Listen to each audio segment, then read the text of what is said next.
Bismillahirrahmanirrahim. Assalamualaikum warahmatullahi wabarakatuh. Alhamdulillahirabbil alamin. Wassalatu wassalam ala sayyidina Muhammadin amma ba'd. Rabbi shrah li sadri wa yassir li amri wahlul 'uqdatam min lisani yafqahu qawli. Teman-teman semua, alhamdulillah pada pertemuan kali ini kita bisa berjumpa kembali dalam pelajaran kita bersama tentang perencanaan pembelajaran. Nah, di dalam perencanaan pembelajaran ini, di pertemuan yang ketiga ini, insya Allah kita akan belajar bersama tentang apa namanya, kita akan belajar bersama tentang konsep dasar dari perencanaan pembelajaran. Apa sih konsep dasar dari perencanaan pembelajaran itu? Dan apa saja yang akan kita bahas di dalam pertemuan ini? Nah, marilah kita mulai pertemuan kali ini dengan bersama membaca basmalah. Bismillahirrahmanirrahim.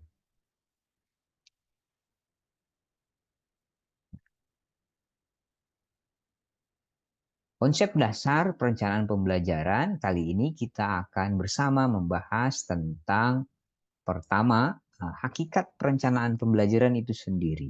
Kemudian dasar urgensi, kenapa harus ada perencanaan pembelajaran. Kemudian selanjutnya, apa saja sih ruang lingkup dari perencanaan pembelajaran ini dan dimensinya apa saja dari perencanaan pembelajaran ini.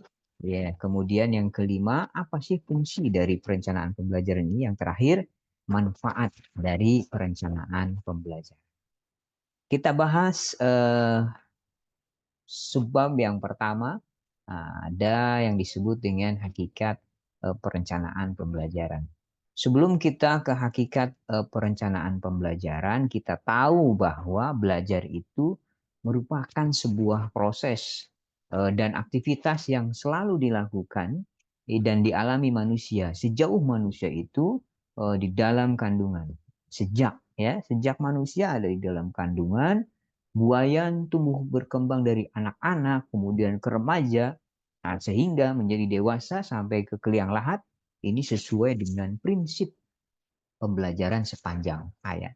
Long life education. Kalau dalam hadis, minal mahdi ilallah.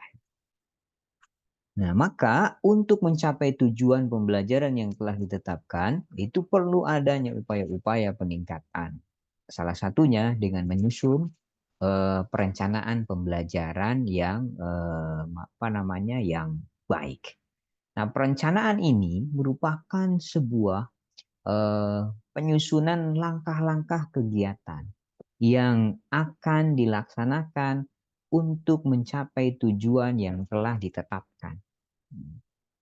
Suatu perencanaan itu dapat disusun berdasarkan jangka waktu tertentu, yaitu bisa jangka pendek, jangka menengah, dan jangka panjang. Nah, pada dasarnya, perencanaan ini merupakan cara serta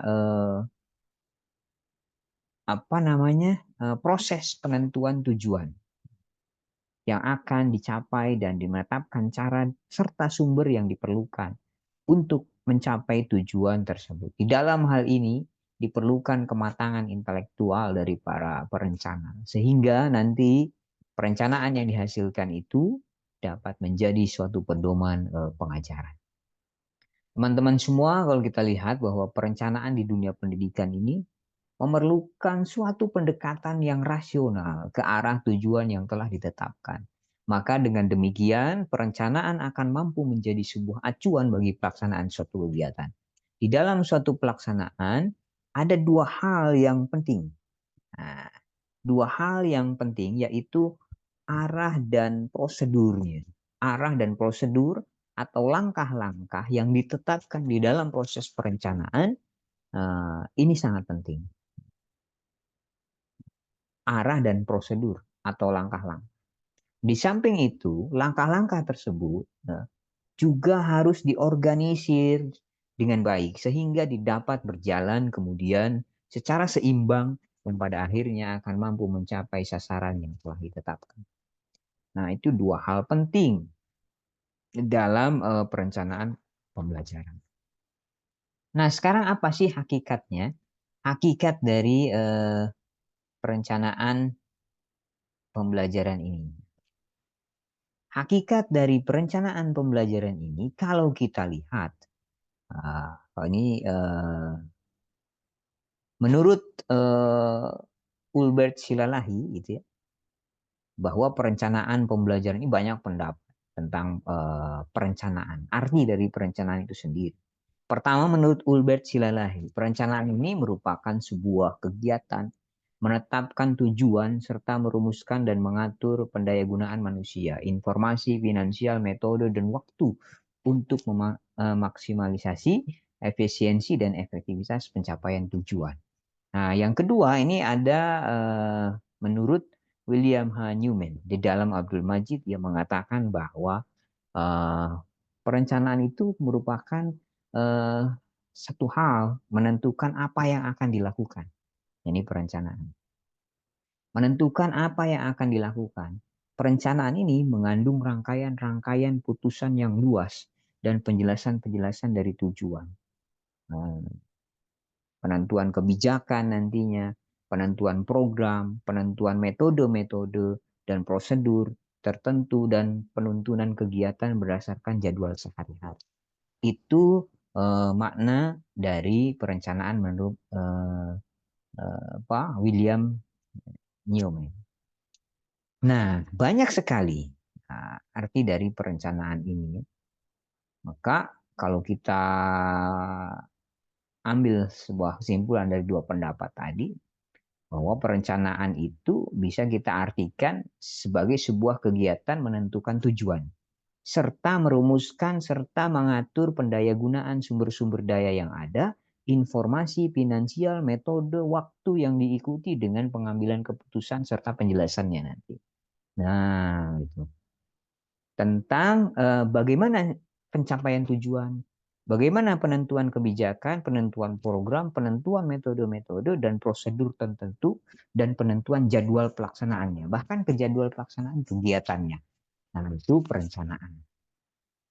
Nah, kalau kita lihat kemudian pengertian dari pembelajaran, kalau secara sederhana, istilah pembelajaran ini sebagai upaya untuk membelajarkan seseorang atau kelompok orang melalui berbagai upaya dan berbagai strategi, metode, kemudian juga pendekatan ke arah pencapaian tujuan yang telah direncanakan. Nah, ini arti dari pembelajaran secara sederhana. Banyak beberapa ahli mengungkapkan tentang pengertian pembelajaran. Contohnya ada menurut Curie ya tahun 86, dia mengatakan bahwa pembelajaran itu ya suatu proses yang dimana lingkungan seseorang secara disengaja itu dikelola untuk memungkinkan ia turut serta di dalam tingkah laku tertentu. Nah, pembelajaran merupakan subjek khusus dari pendidikan. Nah, kalau kita melihat undang-undang Sisdiknas ya, undang-undang ya nomor 20 tahun 2003, di undang-undang itu disebutkan bahwa pembelajaran itu merupakan sebuah proses interaksi peserta didik dengan pendidik dan sumber belajar pada suatu lingkungan belajar. Nah, ini menurut Undang-Undang Sisdiknas nomor 20 tahun 2003. Bahwa pembelajaran itu merupakan proses interaksi antara peserta didik dengan pendidik dan sumber belajar pada suatu lingkungan belajar. Nah, itu menurut undang-undang. Maka kalau kita kait-kaitkan, kita satukan dari kedua makna ini, ada perencanaan juga ada pembelajaran, maka maknanya adalah bahwa perencanaan pembelajaran itu perencanaan pembelajaran itu dimaknai sebagai suatu naskah tertulis. Sebuah naskah tertulis. Jadi makna dari perencanaan pembelajaran itu dimaknai sebagai suatu naskah tertulis yang disusun berdasarkan hasil analisis yang sistematis tentang perkembangan siswa dengan tujuan agar pembelajaran itu lebih efektif dan efisien sesuai dengan tuntutan kebutuhan siswa dan masyarakat.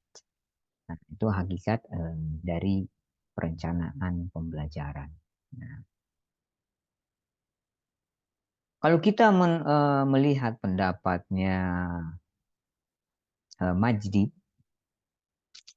di tahun 2006 bahwa perencanaan pembelajaran ini kalau dilihat dari berbagai sudut pandang bisa kita lihat dari 4 sudut pandang. Pertama dari teknologi, bahwa perencanaan pembelajaran ini sebagai teknologi. Artinya apa? Bahwa perencanaan pembelajaran dengan menggunakan teknik-teknik serta menggunakan teknologi yang dapat mengembangkan tingkah laku kognitif dan teori konstruktif yang dapat memberikan solusi terhadap problem pembelajaran yang timbul dalam dunia pendidikan. Nah, perencanaan pembelajaran sebagai suatu sistem. Yang kedua, kalau kita lihat dari sudut pandang bahwa perencanaan pembelajaran ini sebagai suatu sistem, maka menyusun perencanaan pembelajaran dengan menetapkan strategi, menetapkan model, menetapkan pendekatan, menetapkan metode, alat serta sumber dan prosedur yang dapat digunakan dalam menyelenggarakan pembelajaran. Itulah makna dari perencanaan pembelajaran dilihat dari sudut pandang ia sebagai suatu sistem. Nah, yang ketiga, ya,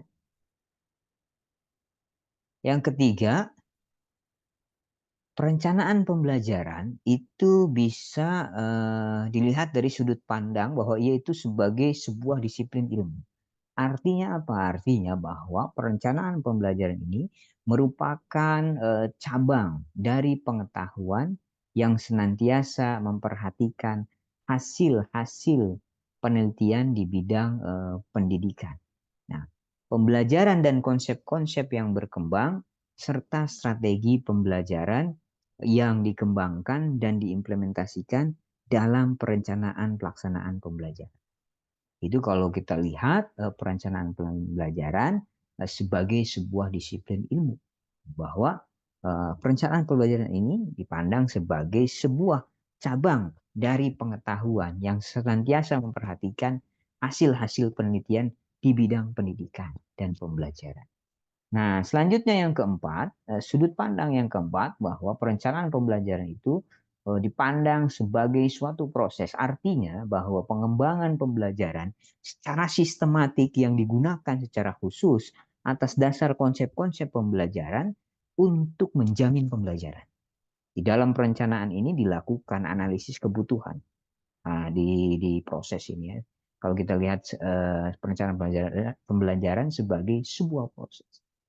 Maka di dalam perencanaannya dilakukan analisis kebutuhan apa yang dibutuhkan dari proses belajar dengan alur yang sistematis untuk mencapai tujuan pembelajaran. Termasuk di dalamnya melakukan penilaian terhadap bahan ajar dan kegiatan pembelajaran. Selanjutnya, setelah kita tahu bagaimana perencanaan pelajaran dilihat dari berbagai sudut pandang, selanjutnya kita akan melihat bagaimana dasar dari urgensi perencanaan pembelajaran ini. Setidaknya ada 6 dasar urgensi perencanaan pembelajaran. Nah, dari ke-6 ini ada 6 urgensi perencanaan pembelajaran. Kenapa perlu perencanaan pembelajaran? Ini urgensinya. Dimaksudkan agar dapat dicapai perbaikan pembelajaran. Nah, upaya perbaikan pembelajaran ini dilakukan dengan asumsi-asumsi sebagai berikut. Bahwa untuk mencapai kualitas pembelajaran itu perlu diawali dengan perencanaan pembelajaran yang diwujudkan dengan adanya desain pembelajaran. Desainnya mau seperti apa? Yang kedua urgensinya dari perencanaan pembelajaran ini, dasar dari urgensi kenapa harus ada perencanaan pembelajaran, itu untuk merancang suatu pembelajaran ini perlu menggunakan pendekatan sistem.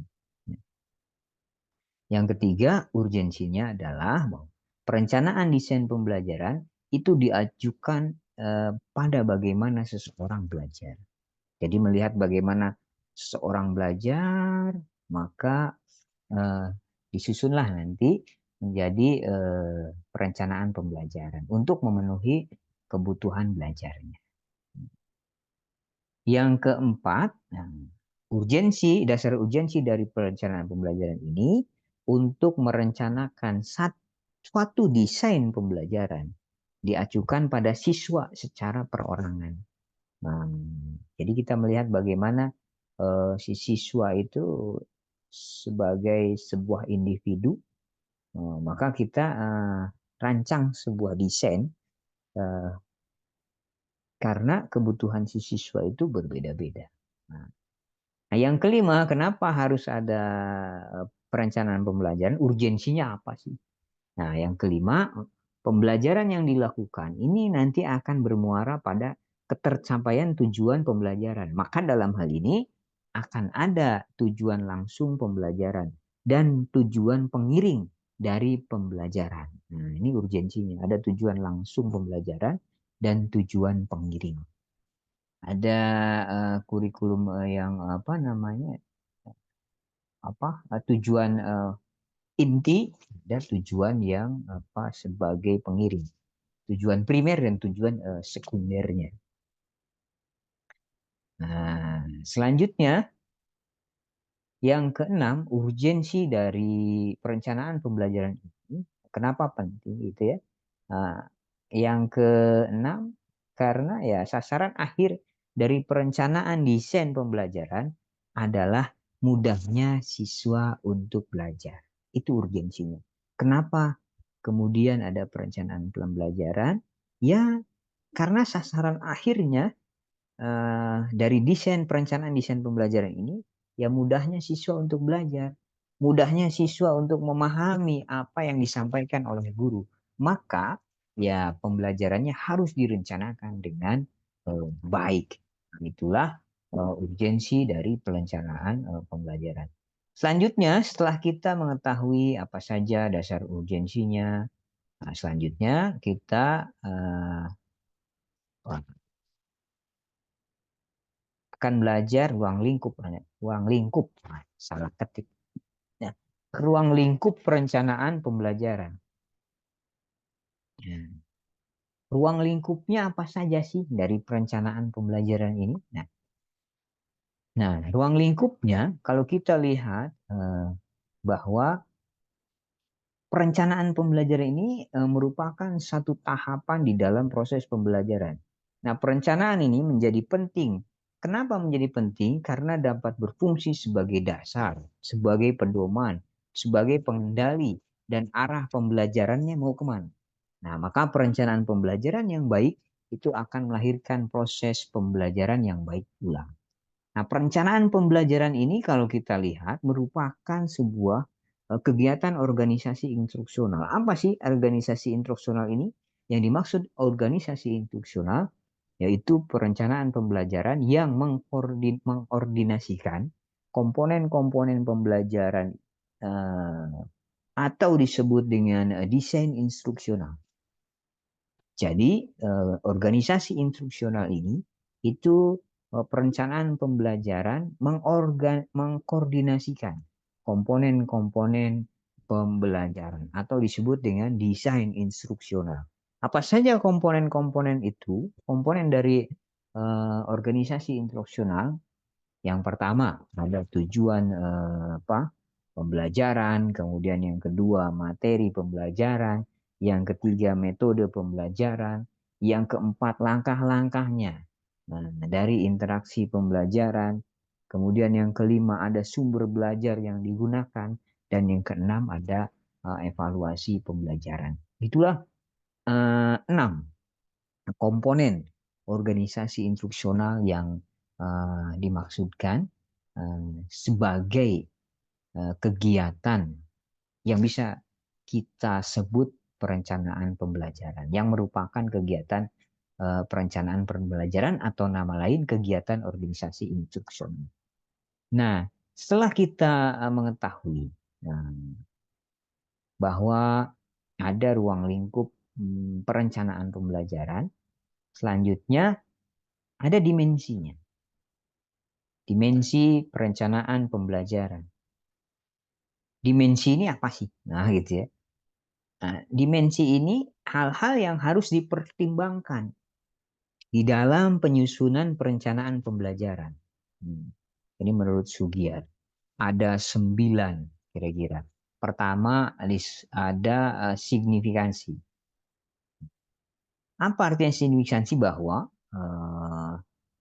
hal yang harus dipertimbangkan itu pertama signifikansi. Bagaimana perencanaan pembelajaran ini perlu memperhatikan manfaat sosial dari tujuan pembelajaran yang diprogramkan.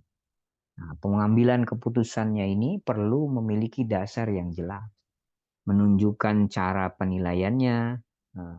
Nah, signifikansi ini dapat ditentukan berdasarkan kriteria yang telah ditetapkan di dalam proses perencanaan.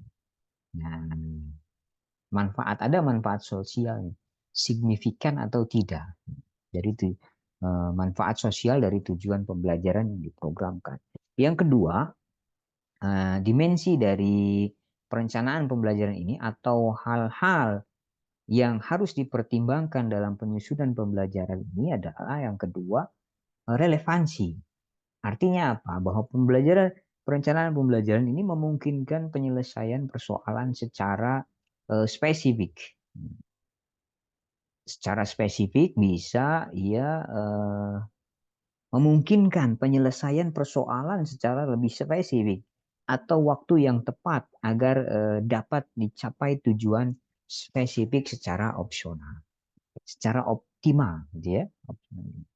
Nah, ini relevansi. Bagaimana bisa menyelesaikan persoalan secara lebih spesifik. Yang ketiga, adaptif. Nah, dimensi adaptif yang perlu dipertimbangkan bahwa perencanaan pembelajaran ini bersifat dinamis, terus ya, dinamik gitu ya, terus bergulir gitu, sehingga perlu mencari umpan balik. Nah, ketika perencanaan pembelajaran dilaksanakan, ya direncanakan kemudian dilaksanakan, maka harus ada umpan balik. Penggunaan berbagai proses itu memungkinkan perencanaan pembelajaran yang fleksibel dan adaptif, yakni dapat dirancang untuk menghindari hal-hal yang tidak diharapkan. Nah, ketika ada secara adaptif dan dinamis, maka bisa diketahui hal-hal apa saja yang perlu ditambahkan atau dikurangi, gitu, kelebihan dan kekurangannya. Yang keempat, dimensinya adalah dimensi visibilitas. Artinya, perencanaan terkait dengan teknik dan estimasi biaya. Bagaimana teknik dan efisiensi biaya serta lainnya dalam pertimbangan yang realistik, real, gitu ya. Yang kelima ada dimensi kepastian. Sekalipun perlu banyak alternatif yang disediakan di dalam perencanaan pembelajaran, konsep kepastian yang meminimumkan atau mengurangi kejadian-kejadian yang tidak diduga itu tetap perlu diutamakan. Jadi dipertimbangkan nih kepastiannya.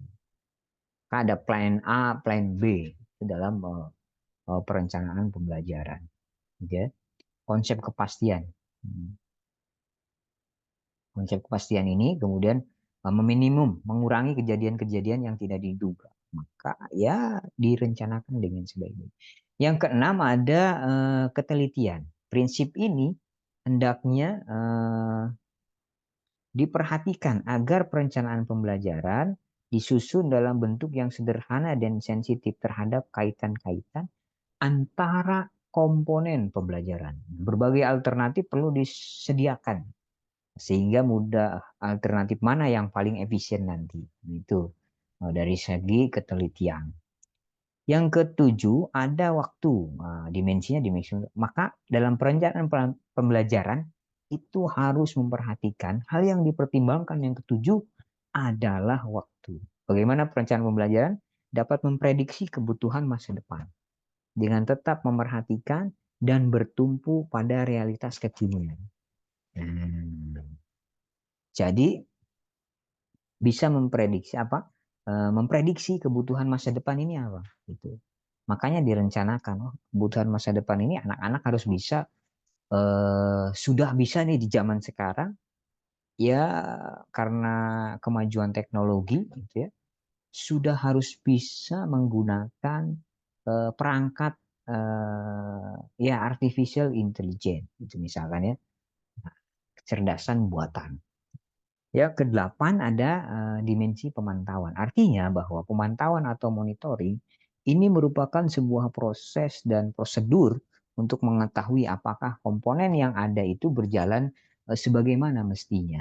Dan yang kesembilan, bagaimana dimensi atau hal yang harus diperhatikan, dipertimbangkan ketika perencanaan pembelajaran adalah kesetaraan atau keadilan gender. Maka perencanaan pembelajaran hendaknya mencerminkan pengembangan potensi para siswa secara seimbang, gitu ya. Nah, karena masing-masing siswa itu memiliki potensinya masing-masing, kelebihan-kelebihannya masing-masing. Nah, itulah dimensi atau hal-hal perencanaan pembelajaran atau hal-hal yang harus dipertimbangkan ketika kita melakukan perencanaan pembelajaran. Harus ada signifikansi, relevansi, adaptif, visibilitas, kepastian, ketelitian, waktunya, pemantauan juga kesetaraan dan keadilan gender. Nah, selanjutnya ada fungsi. Nah, sebelum kita ke pentingnya perencanaan pembelajaran, ada fungsi perencanaan pembelajaran. Satu, fungsi yang pertama itu menentukan kompetensi yang akan dihasilkan dari proses pembelajaran yang akan dilakukan. Fungsinya, fungsi dari perencanaan pembelajaran itu bagaimana kita menentukan potensi apa sih, kompetensi apa yang akan dihasilkan dari proses belajar yang akan dilakukan ini. Ini pertama, fungsi dari perencanaan. Yang kedua, fungsinya ini adalah untuk memandu guru bagaimana melaksanakan tugas sebagai seorang pendidik di dalam melayani kebutuhan belajar siswa-siswanya. Karena kalau kita lihat dengan kita kaitkan dengan kurikulum merdeka saat ini, konsep dari kurikulum merdeka itu ya bagaimana guru ini bisa memfasilitasi ya si siswa dengan minat dan bakatnya yang berbeda, itu dengan gaya belajar yang berbeda, guru bisa memfasilitasi semuanya.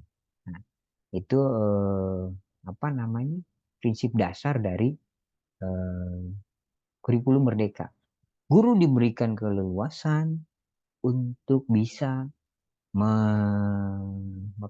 membimbing, memfasilitasi kebutuhan belajar si siswa sesuai dengan minat dan bakatnya masing-masing.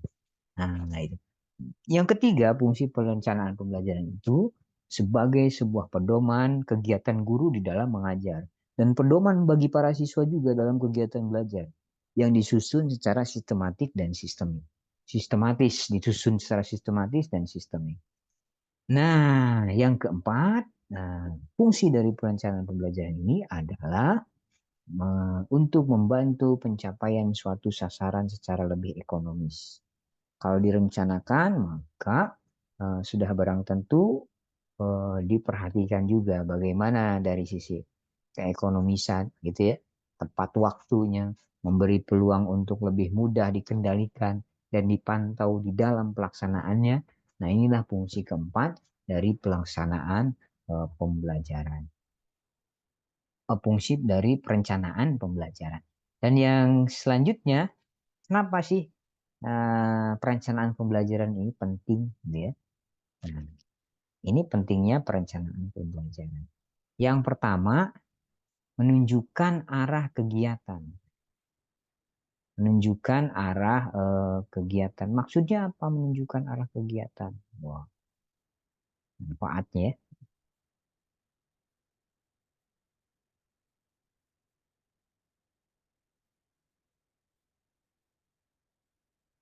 Nah, pentingnya apa namanya? Perencanaan pembelajaran. Pertama, menunjukkan arah kegiatan. Arahnya mau kemana? Yang kedua, memperkirakan apa yang akan terjadi di dalam pembelajaran. Kira-kira apa yang akan terjadi nih, ya, gitu kan. Nah, itu pentingnya perencanaan pembelajaran. Yang ketiga, ini untuk menentukan cara yang terbaik untuk mencapai tujuan pembelajaran. Maka pentinglah ini perencanaan pembelajaran. Dan yang keempat, menentukan skala prioritas. Mana yang menjadi prioritas, mana yang lebih dibutuh, gitu ya. Sisi mana yang harus dikuatkan untuk membantu mencapai tujuan dengan baik dalam pembelajaran. Nah, selanjutnya setelah kita mengetahui pentingnya perencanaan pembelajaran, yang terakhir ada manfaat. Sebetulnya setelah manfaat nanti ada yang disebut dengan tantangan, gitu ya. Tantangan kita bahas di sekilas. Nah, manfaatnya apa? Pertama, manfaatnya itu memberikan kejelasan, ya, pencapaian kompetensi peserta didik. Apa yang ingin dicapai dan prasyarat yang diperlukan oleh peserta didik untuk dapat mengikuti pembelajaran di sekolah. Nah, ini manfaat yang pertama. Yang kedua, manfaatnya dari perencanaan pembelajaran ini adalah meningkatkan efisiensi di dalam proses pelaksanaannya. Karena sudah direncanakan dengan baik, ini 10 menit, kemudian ini berapa menit. Dalam RPP kan ada tuh. Nah, pembukaan gitu ya. Nah, berapa menit. Kemudian yang lainnya berapa menit. Nah, itu memudahkan kita untuk efisiensi dalam proses pelaksanaan. Yang ketiga, melaksanakan proses pengembangan berkelanjutan. Karena kita sudah direncanakan dengan baik, kemudian setelah hasilnya dilaksanakan, kemudian hasilnya dilihat apa yang kurang dan apa yang perlu disempurnakan. Gitu. Ini pelaksanaan proses pengembangan berkelanjutan. Yang keempat, manfaatnya adalah perencanaan ini dapat digunakan untuk menarik stakeholder. Nah, jadi kalau kita sudah stakeholder ini tahu rencana apa yang akan dilakukan untuk misalkan program-program apa yang akan dilaksanakan gitu ya, disampaikan ke khalayak ramai, maka bisa menjadi ketertarikan untuk stakeholder menyekolahkan anaknya di sekolah itu. Contoh misalkan program pembelajaran di sekolah A misalnya. Pada bulan pertama anak belajar tentang makhorijul huruf. Ya. Bulan kedua sudah bisa membaca, bulan ketiga menghafal dan seterusnya. Nah, itu akan bisa sebagai sebuah menarik. Yang kelima, manfaatnya itu sebagai petunjuk arah kegiatan dalam mencapai tujuan. Kalau sudah ada rencana ya tujuannya itu terarah. Apa kegiatannya juga terarah. Yang keenam, sebagai pola dasar dalam mengatur tugas dan wewenang bagi setiap unsur yang terlibat dalam kegiatan. Ketika direncanakan, maka setiap unsur dalam sekolah tersebut akan memahami tugas apa yang ia harus laksanakan. Nah, yang ketujuh, sebagai pedoman kerja bagi setiap unsur, baik unsur yang guru maupun unsur murid. Ketika direncanakan bersama-sama dengan murid apalagi ya, maka ini kita guru dan murid sudah tahu apa yang akan dilaksanakan, maka dilakukan persiapan dengan baik.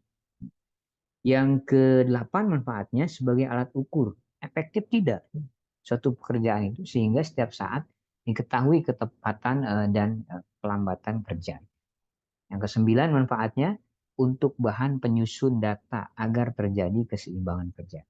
Dan yang kesepuluh, untuk menghemat waktu, tenaga, alat, dan biaya.